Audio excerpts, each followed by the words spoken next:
Welcome to the Ignited Recovery Podcast, a new way forward for anyone looking for answers but feeling left out. If you've been searching for empowerment, triumph, and purpose, you've found them right here. You won't hear the same solutions, and you're not going to have any excuses to fall back on, because Ignited Recovery allows heroes to rise and become their best selves. I'm Dr. Adi Jaffe, and I can't wait to be your guide on this journey. Are you ready to become an ignited hero?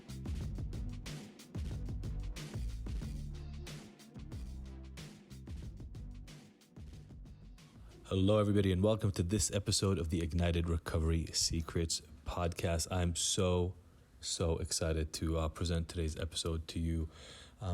As you know, if you've been listening to the podcast for a while, or if you've read the Abstinence Myth book, I talk a lot about the fact that I see 4 factors responsible for most people's addiction struggles, and those are biology, psychology, environment, and spirituality. And there are a lot of different ways that we can intervene in the biological component. There's medication and things of that nature. I've talked about biofeedback and neurofeedback before, nutrition, and all the other things that can create change in your biology.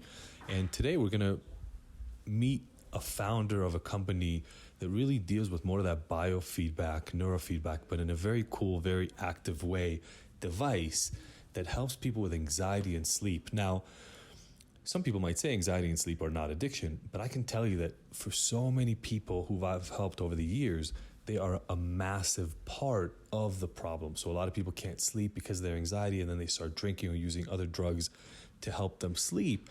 And then they end up with an alcohol problem. Whereas actually, if you look back at their history, the original problem was really anxiety and sleep, and they ended up treating it with alcohol or drugs and then got dependent on those.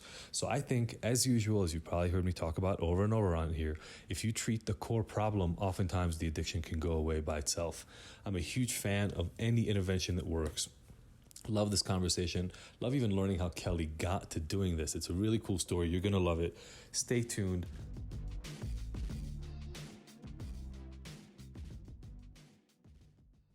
I'm always a fan of bringing to people ideas and methods for them to use to make their life better. Yep. First of all, that they may not have heard of. Secondly, that may address in a somewhat direct way aspects of their struggles that they wouldn't have access to otherwise. And so in my book, The Abstinence Myth, I talk about addiction in particular. But in general, when people struggle, I do believe that, biology, psychology, environment, and spirituality are sort of the realms, the factors that they look within. And biology is a simple one to talk about. And we are kind of in the age of biology. We're exiting it very slowly. But, we're coming out of a time period where it was all about your genetics, all about your makeup, all about your brain, and everything about you was supposed to be about the physical structure that made you up.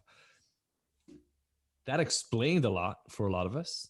There was a lot of science coming out about the way neurons talk to one another and different brain areas and what they're involved in, and the impact of genetics, right? Everybody would, for decades, I mean, you seem like you're about the same age as I am. For decades, everybody loved the idea that they could now tout like the amount of genetic contribution to things. Oh, that's 50% genetic. That's right. Interesting, but it gives you absolutely nothing that you can do to change your life. Well, it's a baseline, right? It gives you a baseline, and then you have all these things that happen to you that can impact where you're going. Sure, but I think 15 years ago, nobody was even talking about those. 15, 20 years ago, nobody was talking about those. It was almost like it was cemented.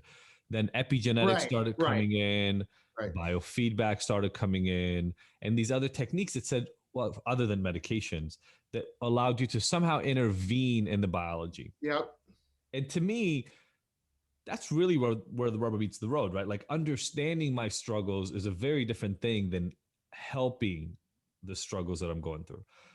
And so I know you've gone through your own story, and maybe as a way of introducing yourself to our listeners, talk to me a little bit about that. What were you struggling with that made you start looking for a different solution? Yeah. Are we recording now? Yeah. Okay. Okay. Yeah. So, I mean, I came to this, in my 20s, I had taken antidepressant medication. And my experience with that, which was, just my own, that, I got some benefit from it in the initial few months. Um, but then I found the effectiveness of it to kind of wear off. But I also experienced some fairly significant side effects from them. For me, it was kind of uncontrollable appetite and weight gain. Um, and so, but I, at the time, I didn't really know of any other options. There was drug therapy and there was talk therapy, right? Um, and then I met my business partner, Chip Fisher, Fisher Wallace, when his partner Martin Wallace had just passed away from cancer about a year into the project. And so, and I had at that point worked at a data company, Nielsen Ratings. I'd worked at a software company, a venture-backed software company. I was pretty familiar with data and marketing. And so, what we had when I came on board with Chip was some technology that had been cleared by the FDA. We had some studies, but it really hadn't been commercialized. And part of that was because when the inventors had taken this device, when they had finished it in the 90s, that was kind of the height of drug therapy in terms of, advertising saturation, sales forces to doctors. That's what everyone was taking. And pharmaceutical companies have a lot of money to promote their product. Well, especially when you're in patent, right? That's when they're financially incentivized to do that, when they had patent protection. But all of that kind of wore off when I met Chip in 2009 and started working with him. So a lot of these drugs at that point were now generics. So the big pharma, were, I mean, you almost never see an antidepressant ad anymore, right? And that's because those drugs are out of patent, but yet they're still the most highly prescribed in their generic form drugs or intervention of any kind for depression, anxiety, insomnia.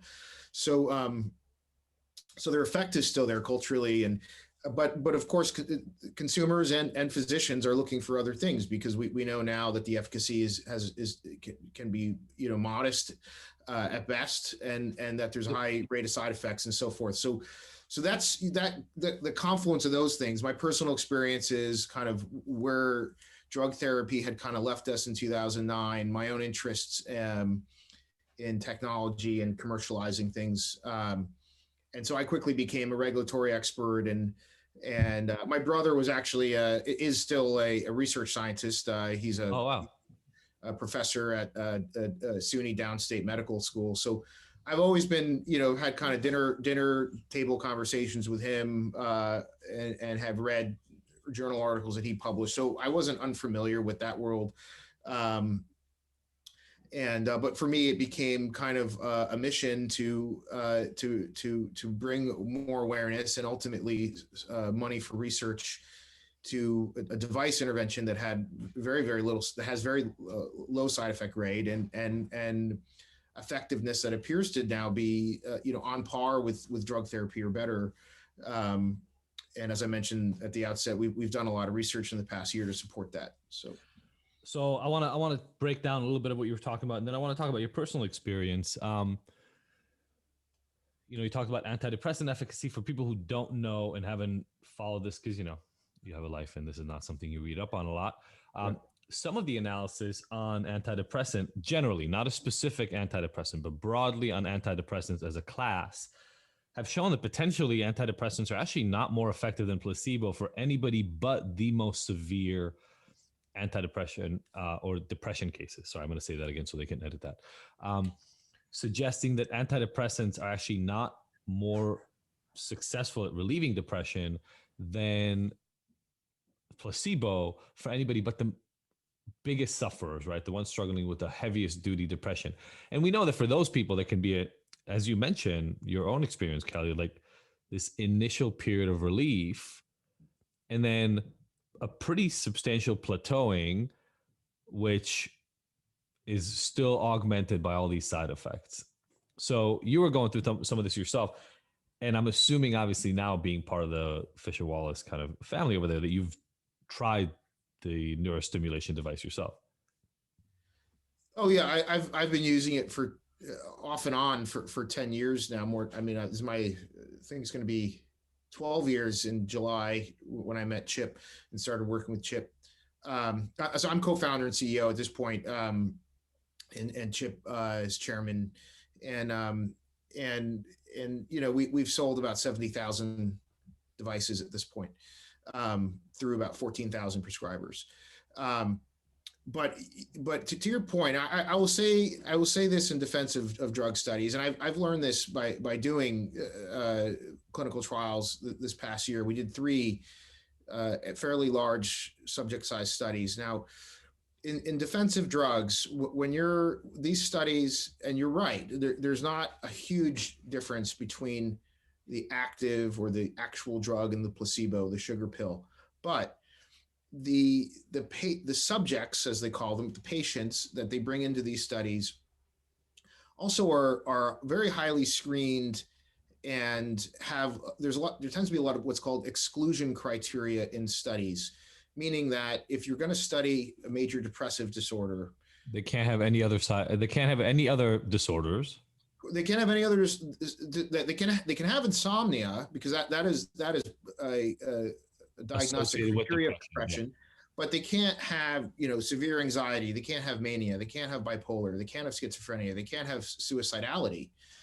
They can't have, PTSD. So there's a huge list of things they can't have. Now, in the real world, especially during the pandemic, a quarter of depression patients will have suicidality or more, meaning that they're thinking of it at least, not that they're necessarily attempting it.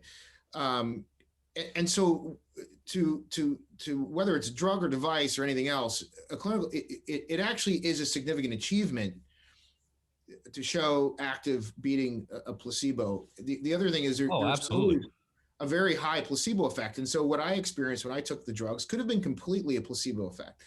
I wouldn't, you don't know that on an individual basis. You only know that if you're running a trial and you can compare the two things. And mental health trials tend to have, it's very well known, tend to have very strong placebo effects. Now those can wear off over time, but if you think about it, for instance, in our study, and I can't go into the real nitty gritty details of the results because we want to publish these studies and you're not really allowed to share the details. But what I can say is, we're very happy with the results coming out of depression and anxiety or trials. But if you think about for the placebo group, the behavior change that we are kind of imposing on that group in a device trial, it's called the sham arm. So they have a device that looks like it's working. The lights are flashing, the beeper's going off at 20 minutes. We have a 20-minute timing treatment session, but they're not getting the stimulation, right? The clinical stimulation. In our case, they were getting it for a couple of seconds, then it went off, and the active remained for the full 20 minutes. Now, regardless of the things looking similar, we're taking a patient in the sham arm who's getting the placebo device, you want to call it that, who has never, most of these patients had never had any psychiatric intervention, right? Sure. They certainly haven't used our device. That's a requirement. You can't have used our device or similar. So these are subjects that you're now asking for 8 weeks to suddenly use something 20 minutes in the morning and 20 minutes in the evening. That's 40 minutes a day of behavior change. They're also getting called by their physician that was prescribing at week 4. They're getting daily questions about how they're doing. So they are experiencing a huge behavior change, right? And that's what's going to contribute to a placebo effect. Now, so the job of the active is to beat all that with what you're actually doing, in our case with the brain. So I'll put it this way: we will be very happy if we show an effect size similar to drug therapy in a clinical trial. That's actually a great achievement because of all these factors that I'm saying. Yeah. So I wouldn't underestimate. I don't want to be too hard about those drug studies. They're tough. Those are tough studies to conduct.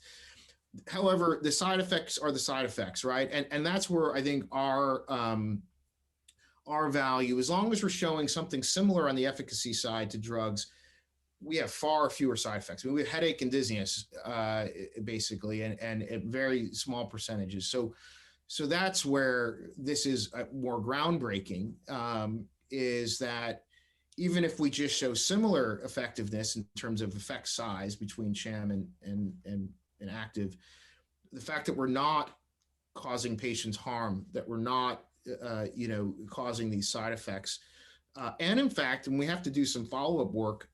I think unlike drugs, the brain stimulation, there's a lot of academic research on this, appears to actually help other parts of the brain, like cognitive function, Sure. so memory, focus, concentration. I want to, sorry, I just want to talk about a few things because we're getting to have so much to unpack. I want to just pause. No, there's a lot. Yeah. And unpack it, because I think some of the things you're talking about are relevant specifically to your device and to depression, but others are relevant to general help, self-help, and mental health interventions. And I think that's important because a lot of people that listen to this are either struggling themselves or know somebody else who struggles. And that's why they're paying attention. And, you said something that is really important. That is, the strength of the placebo effect is pretty monumental by itself. And I don't know if you're familiar with Bruce Lipton and some of his work, or sometimes I feel I'm not. If you okay. So yeah, the idea there. So he's a microbiologist who ended up kind of not discovering, but proposing epigenetics as a concept a little bit before it got discovered. Okay. I've heard. Yes, I am familiar. Yeah. Principle.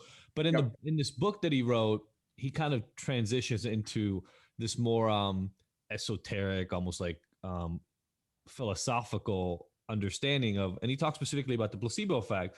And I remember a decade ago saying, like, this placebo effect is almost something we should harness versus something we should always try to overcome. And I'm going to unravel this for us here in a second because it's a little complex. But people got engaged. They did something regularly, right, which speaks to mindfulness. It speaks to spending time on their own.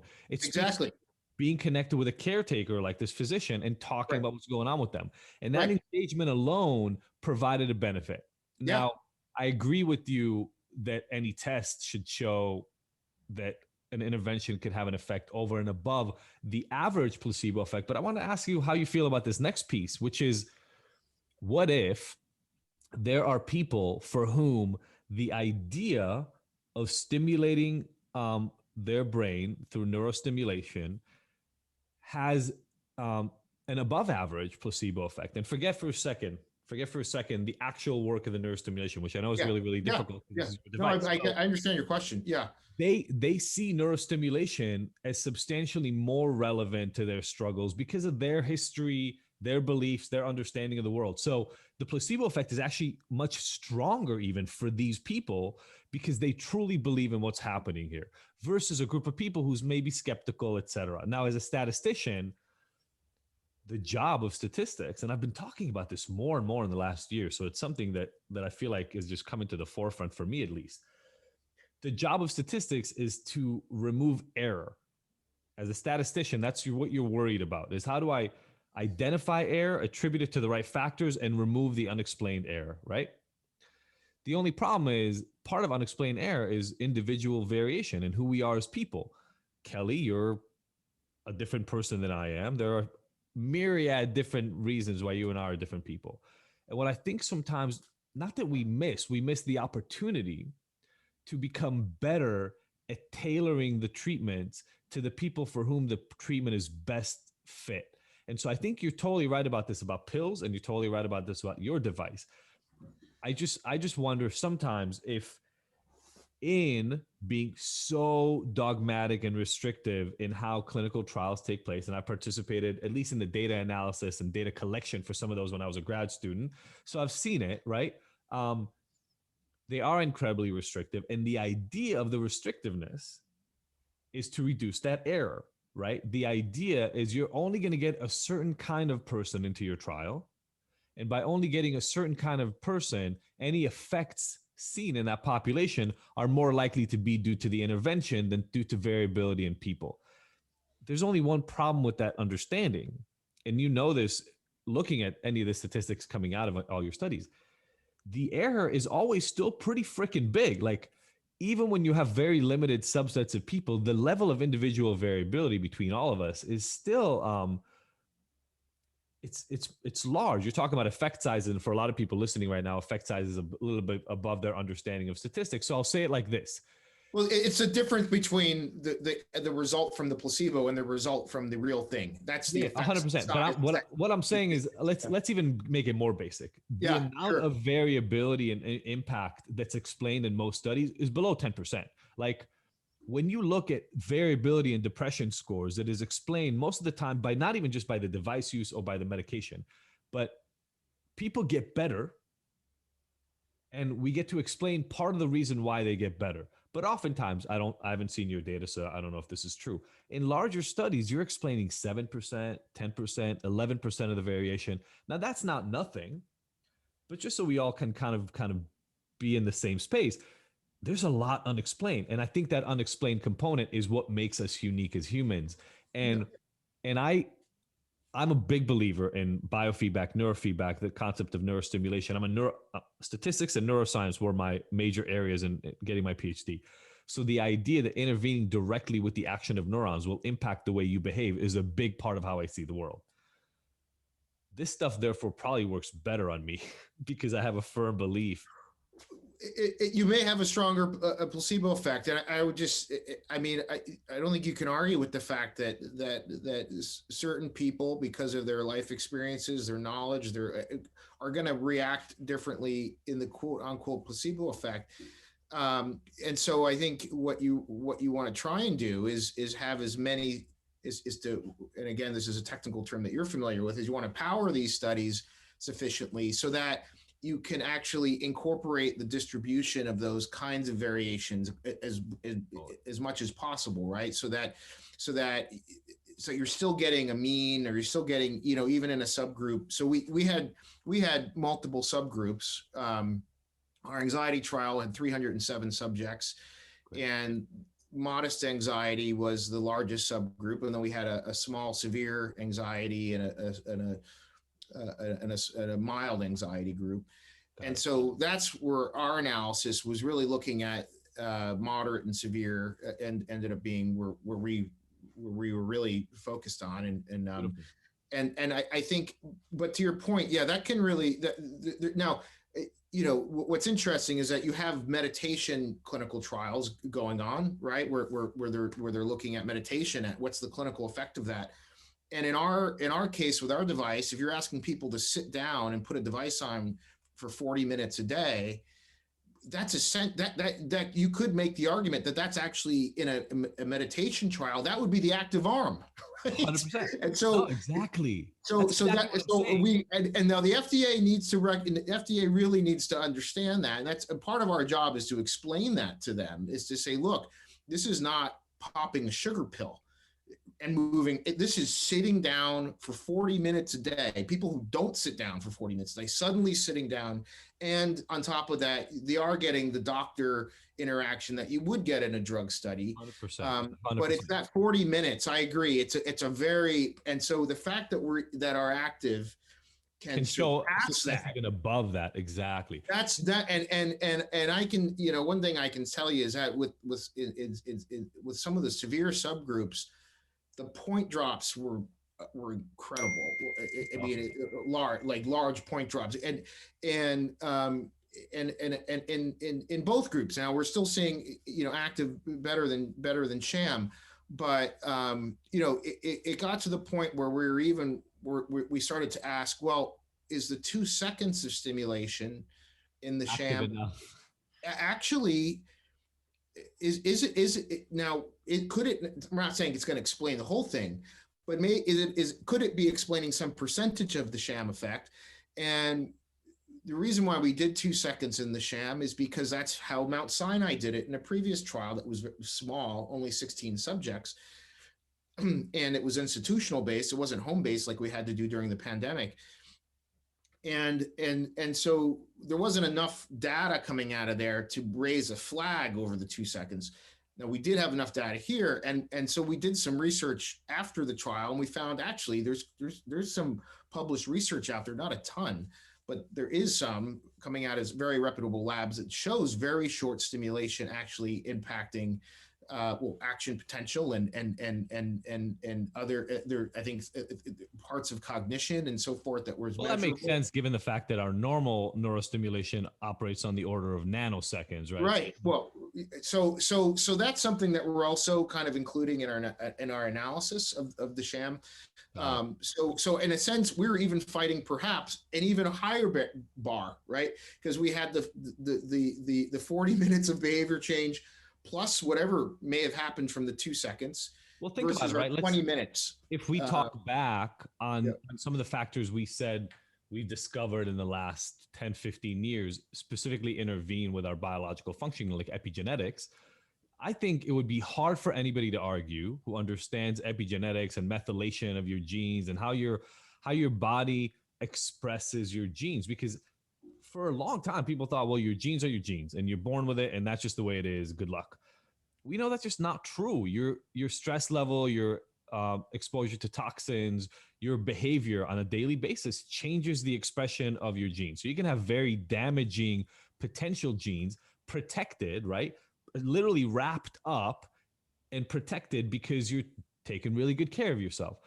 And it would be hard to argue, forget the 2-second activation, but like, because I don't know the data on that. That's why I'm saying forget it, not because it's not visible. But it'd be hard to argue that sitting down twice a day for 20 minutes and paying attention to what's going on with your body will not have a relative or a relevant epigenetic effect in terms of right. stress levels. Good point.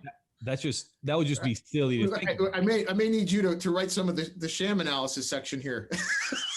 I haven't published in a while, but I'd be down to collaborate. No, we've actually we're really covering that, but that's awesome. But that's a very good point, and I think what it tells me aside from the studies, right? Because we have a commercial business because. It's a little bit complicated on the regulatory side, but we were cleared by the FDA, which allows us to market under these indications for many, many years. And then the FDA had to kind of conclude what's called the grandfathered 510K.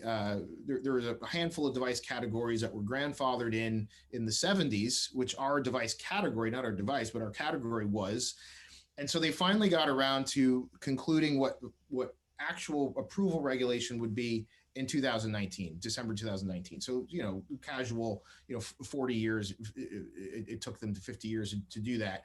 And so that's what triggered us doing these 3 studies, because now if you want to be a device manufacturer like Fisher Wallace, you have to actually do a clinical trial with your device that shows safety and effectiveness. You can't just say our device is similar to this other thing. Something, got it. So, which, like, for instance, CPAP, a lot of people use CPAP devices. Well, if you want to start a CPAP company, you can go build a CPAP device. And as long as you show it's similar and the FDA says it's similar, you don't have to do a clinical trial, right? That's not the case with our device category anymore. You have to do clinical trials, but it's much closer to drugs at this point. So that's why we did it. But what I'm saying is we've already sold 70,000 of these, which is why we had so much confidence doing the trials, right? Because we've heard back from all the doctors and patients, and we're like, yeah, we'll put our money on this because we know it works. And so, but that 40 minutes of behavior change, which is incentivized in a sense because you are, if you're buying one of our real devices, you're getting the stimulation. It's doing these studies hammered home to me that just that behavior change alone is as you're mentioning, can have benefit and and we get a lot of feedback from people who use the device, who introduce the device to an already established meditation practice, and have said that that's when they love to use the device. So they do their meditation in the morning when they wake up, and they wear the device at the same time. Now, if you don't do meditation, you don't have any interest in doing meditation, if you're doing that 20 minutes in the morning and the 20 minutes before bed, call it what you will, you're taking some time. You may be watching TV, you may be reading a book while you're doing it, but you're not, you can't, really, you have to have some kind of sequestering during that 20 minutes in the morning, in the evening, in order to use it. And that is, I think, a very good aspect to this. It kind of creates a ritual and a practice around using the device, which has its own benefits, separate from the stimulation. Yeah, exactly. And so, the reason I kind of want to take us down this path is, here's my stance at Ignited in general. When I work with people, do whatever works for you, right? I've struggled with depression on and off when I was younger, certainly. I think I still have generalized anxiety, just at a relatively mild level now, because I've learned to control it to some extent. It sucks when those are hitting you at a severe level. Like, when you're struggling with depression, it doesn't matter how much you know about depression. You just don't want to do anything. You just don't want to get out of bed. Nothing seems worth it. Your relationship seems like it's pointless. Your job seems like it couldn't matter less. Or if you're in school, you don't even understand the point of why. Like, the world, it's barely even grayscale. It's not exactly black and white, but it's like, it's just dull. Everything is gray, and you have no motivation to move forward. So obviously the people I work with oftentimes then start using substances to cover that up and to be able to move forward. They use stimulants or other drugs to kind of move them. Yeah. But the experience it's freaking terrible. And so, it's easy to say to somebody. And then those if it's alcohol, there's a short-term benefit, but then it actually makes it worse on the other end. And so 100%. that's the cycle. That's 100%. Yeah. No, 100%. And so it's easy to say to somebody who's depressed, hey, get outside. You'll feel better. It's like, okay, well, screw you. You're not depressed right now. So that's very easy for you to say. And right. Biology, psychology, environment, and spirituality, I don't believe that all depression is explained purely by biology. But what I'm hearing that is beautiful about the device, having the neurostimulation effect, is people get, and I'd love to talk, if you wouldn't mind, let's move forward into some of the potential mechanisms of this, because I want to transition into that. So you get the effect, but now it's like, it is a little bit of a shortcut, right? Why do people like taking pills? It's a shortcut. You don't have to fix anything. You pop a pill. So you get the neurostimulation shortcut that is going to somehow help your brain do more of what it does. And maybe that shortcut is enough to get you out of bed, to put the thing in your ears, to plug it in, to get the stimulation. Ours is on the head, but it's on the, sorry. To plug it and get the effect, so that becomes the motivating factor, and it gets you to move a tiny bit and sit there. And maybe you're just watching TV, but you get a little bit of the effect. And then the cyclical improvement as you continue using this, and we'll talk about that, right? Because these things have some immediate impact, but they get better as you practice them over time. And so by doing that repeatedly, next thing you know, it's not that hard to get out of bed, because you're going to get the reward from the neurostimulation, and then you don't have to watch TV. Maybe you go do something else, and gradually your life improves. And so I'm pretty agnostic in terms of what people use. If yoga does it for you, then hallelujah and amen. If it doesn't, go find something else. And so why don't you explain to us and to the listeners the mechanism by which this works to some extent? Yeah, and before I get into the mechanism, the only thing I'd add to what you just said is, and this is particularly true with depression and to a great extent with anxiety, is that sleep, a lot of, I think it's about 40, this is before the pandemic, it was about 40% of people, close to 50% with chronic insomnia also have depression and or anxiety. So sometimes it's fixing the sleep that then triggers that whole cascading effect as you're describing. And so which is why we also did the insomnia study. And we have and Baylor actually did a separate one. It was smaller, but we're going to be doing one, if not two more sleep studies this year. And I'm so focused on sleep as well, because I think that that can be the gateway to mitigating a lot of these mood symptoms and the resulting substance use and other things that you're talking about. So so that said, in terms of mechanism, because a lot of people know they struggle with sleep, and so they may not identify the anxiety and depression after effects. They may not be quite cognizant of those because they go, "Oh my God, my sleep sucks. If this thing helps with sleep, I'll do it." yeah, and if you go from having chronic insomnia to within a few days getting significantly 20, 30 more minutes a night of sleep, you will see a difference in how you feel the next day. So that's the sleep. I just don't want to leave that out when you're talking about depression, because that, not for all people. I mean, some people actually, when they're depressed, they sleep too much, and that's a whole different subset. But there are people who are feeling depressed because they're not sleeping enough. But by the way, also true with anxiety, right? When you struggle with anxiety, your sleep quality is not as good. Yeah. Yeah. And also, if you're using substances, alcohol, common, if you're using that to medicate, then your sleep is probably poor. So fixing it may help sleep you fall asleep, but the sleep you'll wake up at 3 a.m. or whatever. So the mechanisms we have some data on, and I'll tell you what that data is and what we know, and then what we think may be there, and then so I'm clear, this is prefrontal cortical. So you put it on your forehead. We actually put it above the sideburns. Oh, so temples. Yeah, just above. I'd say a little bit higher than what you typically think of the temples, which is kind of in front of the ear. It's above it's higher than the ear, but still in front of the ear. So it's above the sideburn and kind of right here. Got it.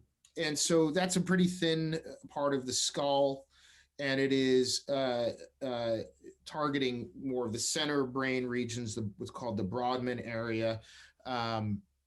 And all of that is connected to the frontal cortex. So we have done a little bit of FNIRS, where we saw immediate dorsolateral prefrontal cortex activity. So you don't have to have the electrodes over your forehead in order to stimulate the dorsolateral prefrontal cortex, because it's so connected to other parts of the brain. So, sure. And actually, the skull on your forehead, as many people know, is the thickest Incredibly part. Thick. So that's why, if you want to, anybody listening, this is an extra tip. If you want to headbutt somebody, make sure you do it with the top of your forehead. That's correct. Part. So, just, a little extra tip for today's listening. So we avoid that resistance by putting it on a pretty thin area of the skull. So, and we use sponge electrodes, natural cellular sponges. You have to get them wet, and you need to have moisture between the sponge and the scalp. So like you and I, we have pretty short hair. It's not an issue. If you have thick, long hair, you may need to get it out of the way. But in terms of the mechanism, so in the 90s, these inventors who invented our device did a couple of biomarker studies that were published. So these were peer-reviewed, published studies that showed increases in serotonin, durable increases. By durable, I mean serotonin increases lasted, I believe, 6 hours after stimulation. Lowering of cortisol, and those are, I think, the two. The biggest thing was the serotonin increase. I think there were some melatonin increases, and endorphin was smaller, and the lowering of cortisol. So they had some biomarkers that they were able to say, there is a neurochemical reaction here that's occurring, and the other, I think, what's probably a very powerful mechanism of action, which academic labs, we haven't run this study with our device, but our device is what's called alternating current. So there are labs out there, in the reputable U.S. academic labs, that have used alternating current devices. They're just not exactly ours. But what they have shown definitively is that alternating current, as opposed to direct current, alternating means that we alternate polarity, right? So it goes positive, negative, then it switches, negative, positive. So the electrodes are always switching. In direct current, they're fixed. So one is always positive, one's always negative. So ours are always switching. And what the science has shown is that alternating current, in which the polarity is switching, can entrain a brainwave state, which means you can use the device, you take it off, and your brain is still in that alpha wave brain state. That does not happen with TDCS, with direct current. So that's actually a big differentiator. And we think that is probably a reason why so many people with PTSD who have used our device, who are in a state of fight or flee constantly, so many of them will put our device on, and within 10 minutes, it's like they want to fall asleep. They just, and we think that that's part of that brainwave entrainment is what may be causing that, where they're almost never in a meditative brain state. And so when they're actually forced into one through the stimulation, it's just like their bodies can finally relax, fall asleep. Yes. And we have videos of Iraq and Afghanistan veterans talking about this experience and so forth. And we have a lot of feedback on that. So we need to do, I want to do now that we're done with these symptom studies, I want to do some mechanism of action studies to really, do some fMRI. Let's look at the brain pre and post. Let's see what our devices we need to do that. The third thing, which which I've seen on another device that wasn't ours, but was similar with alternating current, showed modulation of what's called the default mode network, which is that part of the brain that manages the parasympathetic nervous system and the fight or flee. And so the alternating current does look like it can modulate that. So I think when I've talked to some other doctors who really understand the physiology, they've said to me, you should really look at the effects of the optic nerve stimulation. Because when you wear our device, you will see little flashing lights at the highest output, and there is, the optic nerve goes back, obviously, and so it's actually quite close to where our electrodes are. And there is apparently research that shows that the optic nerve actually has connectivity with parts of the brain that do impact mood. And so it definitely has connectivity with parts that reset your circadian rhythms. So therefore obviously impact sleep. So that's an area that I want to do more research on, so that we can actually give a more clear picture of why we're seeing these effects. And here's a little bit of what I was talking about earlier that I think could be really cool, if you don't mind. Yeah. Doing that sort of work, everything gets more complicated once you have imaging, because again, people's brains are different. And so, yes, we have structures in common, but they're not as identical as everybody thinks, right? They develop slightly differently based on developmental patterns. So there's a little complexity, and again, error or noise, but that's individual variability is what we experience that error as. And so it could even be that different locations of the electrodes could help different elements of what you guys are trying to impact, which could then even be more or better refined based on individual variability and brain function. So, well, and I think that maybe you're already aware of this, but we're this technology is already headed. It's already headed in the direction of what's called closed loop systems, where you put you combine the stimulation with a sensor array that can provide real-time brain activity data to the stimulator, so that the stimulator can then customize brain stimulation. Now, the reason why sort of like neurofeedback, but whereas neurofeedback is passive, this would be active. Correct. Where you're actually customizing the electrical stimulation based on what you're seeing in terms of brainwave activity. And more than that, you can also measure, for instance, and there's been some recent published data, and the New York Times covered this, where you can also get data on how your brain is, what's happening in your brain when you're feeling depressed, right? So it can map how you're feeling when you're depressed, and then deliver stimulation to kind of counter your specific, mapping of what your brain's doing when it's depressed. Now, why aren't we doing that right now with our device? There's some reason. What I just talked about mapping your brain when you're depressed, they're doing that with surgically implanted sensors, right? So what's the problem? To actually get everybody surgically implanted. Well, this is what Elon Musk's Neuralink is doing, and I actually think it's a great idea. It's just this is not going to solve anyone's problems in terms of depression for another 10 years. and so in those 10 years, and also not everyone's going to want to get a hole drilled in their head, but so just in terms of closed loop, in terms of building sensors and having a more intelligent, the problem with that right now is that the sensors that could actually give you really detailed a view of your brain in real time are very expensive to have any kind of high fidelity. So what you have now on a kind of any kind of reasonable consumer cost perspective are sensors that just don't have very much fidelity, and so you're not going to have. They're not really localized, and they don't really show things with sensitive time implications. So they can show really broad changes over time, but then you don't really know what caused that impact, and you definitely can't adjust the electrical current in real time. Not in a way that's gonna somehow exponentially do a better job than what we're doing. That's more dumb and fixed, right? So I think dumb. I mean, in the sense of like it's not responsive, right? We have a fixed output. I think the fixed output is going to be our device is going to be the most affordable. I'm not trying to whether it's mine or someone else's. These fixed output devices, if you show clinical effectiveness, they're going to be the cheapest, easiest for a long time. I mean, this is a headband. Just for reference for everybody, you're talking, I think it's like $500 or something like that for the device, right?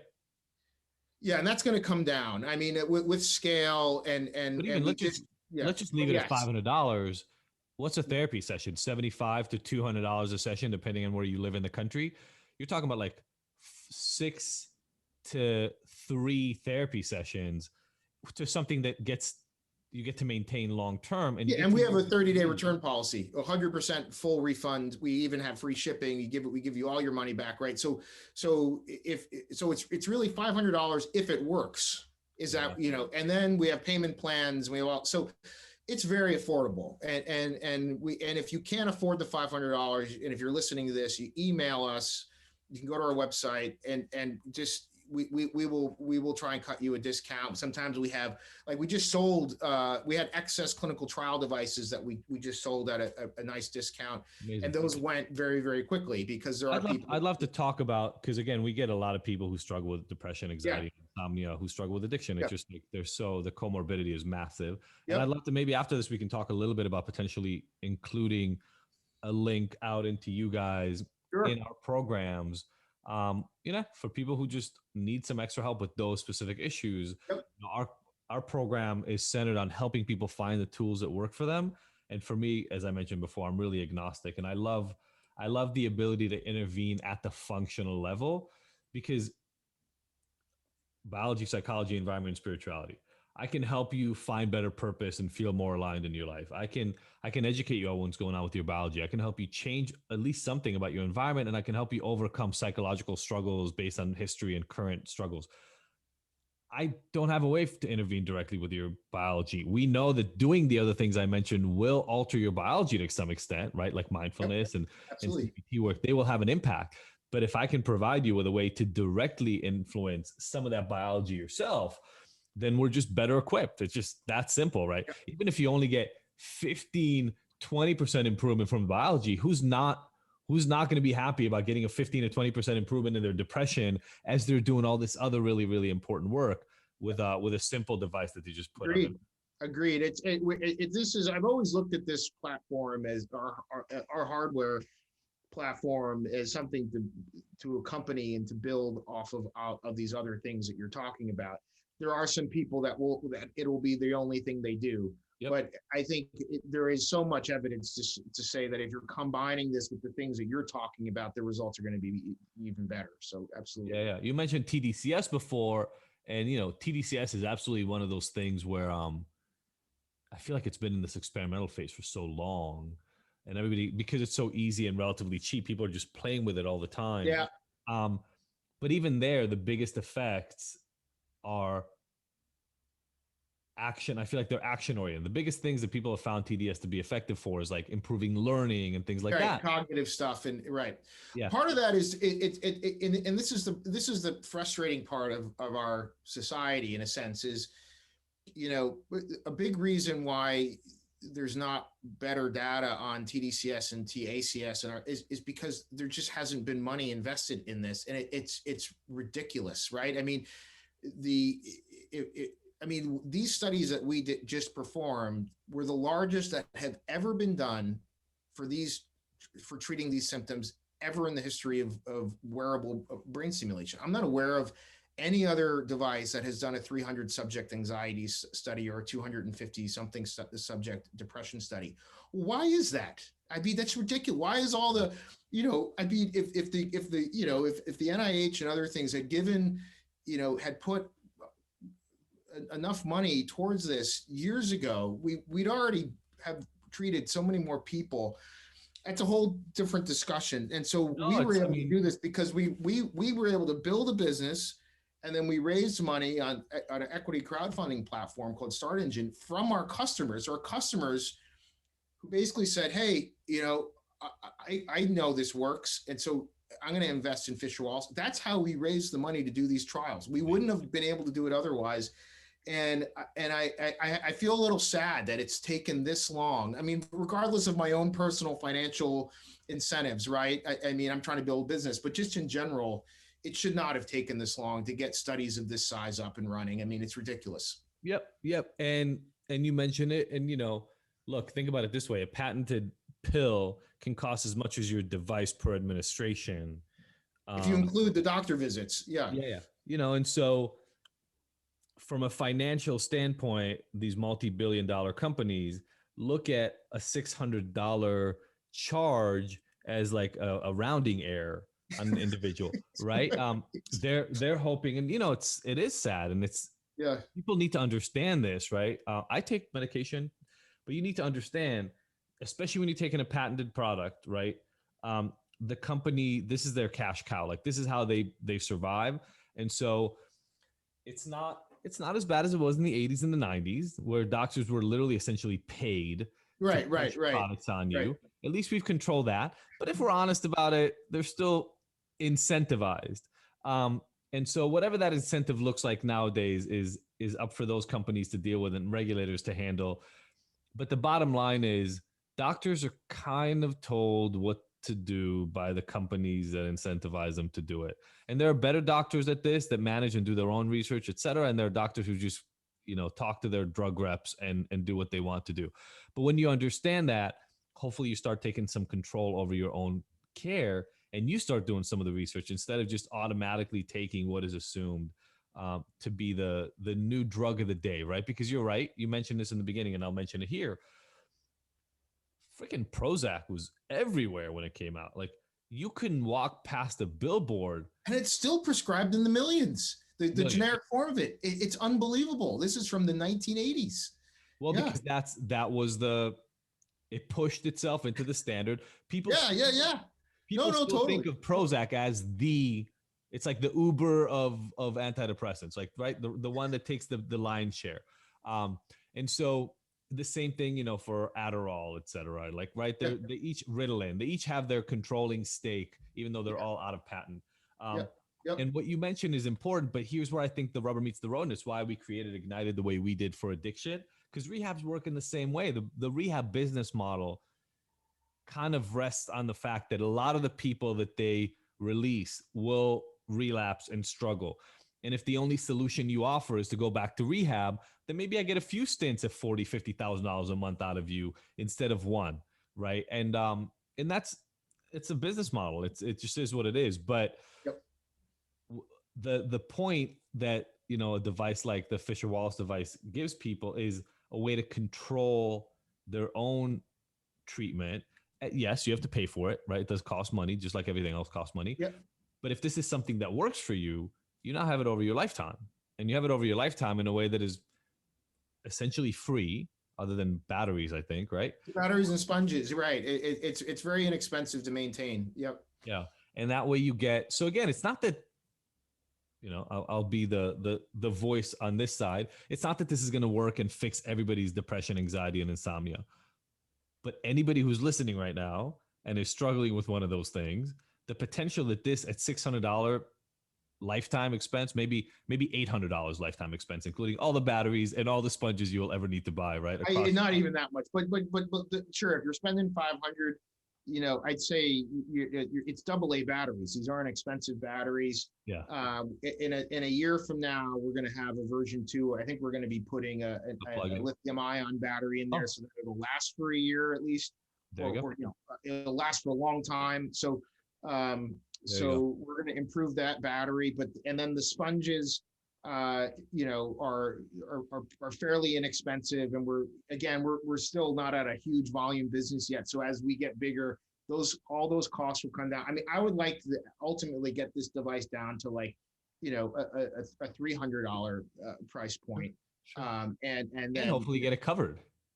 And with these studies, we're hoping to get covered. Exactly right, and then it'll be covered, and the insurance company should love it, right? Because if this device works for a patient, and they don't need to go continue with drug therapy. They don't need to continue with or start those other things that are thousands of dollars over the lifetime of that client. Exactly. So that's the argument for insurance. We're working on that. We are covered by insurance only in Maine right now. If you're on Medicaid in Maine, is very progressive. They started covering us about 2 years ago. Awesome. But that's it. Hopefully these studies, once we get them published and so forth, will give us some much needed insurance coverage, so that cost should not be a factor, right? Or at least I'll say it this way: cost is always going to be a factor. It shouldn't be the thing that stops people from fixing treatment, depression and anxiety. Right. That's my point. That's my point. Yeah. It's going to be a factor. It's just, if this works for you, this saves money for everybody in the long run. That's right. So that is the beauty. Plus a freaking headache, right? Like, as we're talking right now, I realize I have to fill in one of my prescriptions, which means I got to call my doctor again and get them, and then they got to go to the pharmacy. Like, it's a freaking pain in the ass just to do it. And I'm stuck. Like, I'm doing it for the rest of my life unless somebody comes up with like thyroid medication replacement fixes for me, right? So, so yeah, look, I love this. Thank you for all the great work you're doing. I'm really glad to hear about the studies. Appreciate it. Let's connect about a way to introduce it, because it's a prescription-based device, so people have to have it prescribed by a physician, right? Yeah. So we do have two brands. The prescription brand is Fisher Wallace, FisherWallace.com, and then we have a brand we launched called Circadia, which is a nod to those circadian rhythms we were talking about, which we do clone the same hardware, but we market it for stress and sleep management, so you don't need a prescription. And that's just how the regulation works. As long as that's how there's prescription Nexium and over-the-counter Nexium. So we do have that, but we've really been focused on our prescription brand because we want to be a science, a medical brand and company first. But we do have this. If you feel like stress and sleep management is more where you're at, then Circadia is definitely a brand that you can get without a prescription. Awesome. So yeah, I'd love to connect on that for our Ignited users, because whatever we can do to help them, I'm all in for. Cool. Thank you so much. Thank you so much for having me. Really been a pleasure. Yeah, absolutely. Have a great rest of your day. Thank you for tuning in to the Ignited Heroes Recovery Podcast. I really hope you found the information here useful, and that we'll see you back here next week. And look, I want to make sure that this podcast is the most useful it can be for you, so please let me know by emailing info@ignited.com if there are any specific topics or questions you'd like to have addressed. As usual, if you like this episode, I would love for you to leave us a 5-star review and rating. Thanks, and see you next week.